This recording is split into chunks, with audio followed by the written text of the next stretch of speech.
Did you expect Kostas to give such an impact to the team and play so big minutes so far in his rookie career? I did. I played with Pop for 3 years, so I know he's a really good player. He's been working on his game every year, since I've been with him.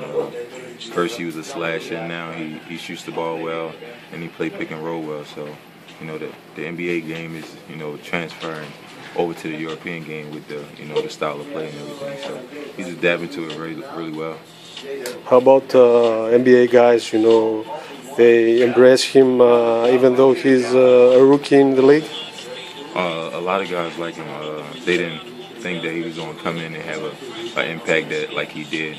Kept telling guys like, man, this guy's really good. He's good at pick and rolls, and that's my job to play pick and roll. So I knew he was going to play really good in this league. Defensive wise, he's playing really good too. So sky's the limit for him in the improvement aspect. For sure, he's getting better each game by game.